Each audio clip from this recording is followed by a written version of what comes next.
Then the people of the land took Jehoahaz the son of Josiah, and made him king in his father's stead in Jerusalem.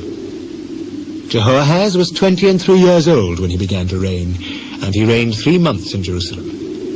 And the king of Egypt put him down at Jerusalem, and condemned the land in 100 talents of silver and a talent of gold. And the king of Egypt made Eliakim his brother king over Judah and Jerusalem, and turned his name to Jehoiakim. And Necho took Jehoahaz his brother, and carried him to Egypt. Jehoiakim was 25 years old when he began to reign, and he reigned 11 years in Jerusalem.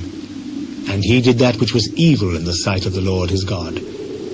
Against him came up Nebuchadnezzar, king of Babylon, and bound him in fetters to carry him to Babylon.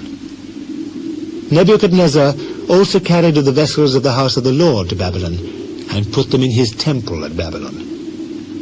Now the rest of the acts of Jehoiakim, and his abominations which he did, and that which was found in him, behold, they are written in the book of the kings of Israel and Judah. And Jehoiakim his son reigned in his stead. Jehoiakim was 8 years old when he began to reign, and he reigned 3 months and 10 days in Jerusalem. And he did that which was evil in the sight of the Lord. And when the year was expired, King Nebuchadnezzar sent and brought him to Babylon, with the goodly vessels of the house of the Lord, and made Zedekiah his brother king over Judah and Jerusalem. Zedekiah was 21 years old when he began to reign, and reigned 11 years in Jerusalem. And he did that which was evil in the sight of the Lord his God, and humbled not himself before Jeremiah the prophet, speaking from the mouth of the Lord.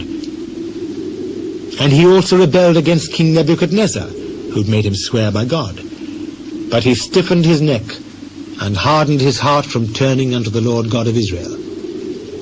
Moreover, all the chief of the priests and the people transgressed very much after all the abominations of the heathen, and polluted the house of the Lord, which he had hallowed in Jerusalem.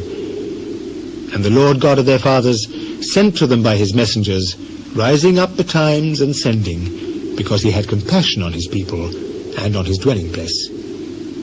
But they mocked the messengers of God, and despised his words, and misused his prophets, until the wrath of the Lord arose against his people, till there was no remedy. Therefore he brought upon them the king of the Chaldees, who slew their young men with the sword in the house of their sanctuary, and had no compassion upon young man, or maiden, old man, or him that stooped for age. He gave them all into his hand.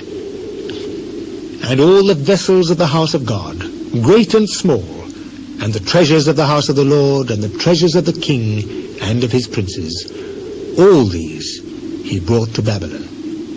And they burnt the house of God, and brake down the wall of Jerusalem, and burnt all the palaces thereof with fire, and destroyed all the goodly vessels thereof. And them that had escaped from the sword carried he away to Babylon, where they were servants to him and his sons, until the reign of the kingdom of Persia, to fulfill the word of the Lord by the mouth of Jeremiah, until the land had enjoyed her Sabbaths. For as long as she lay desolate, she kept Sabbath, to fulfill 70 years. Now, in the first year of Cyrus king of Persia, that the word of the Lord spoken by the mouth of Jeremiah might be accomplished, the Lord stirred up the spirit of Cyrus king of Persia, that he made a proclamation throughout all his kingdom, and put it also in writing, saying, All the kingdoms of the earth hath the Lord God of heaven given me, and he hath charged me to build him an house in Jerusalem, which is in Judah. Who is there among you of all his people? The Lord his God be with him, and let him go up,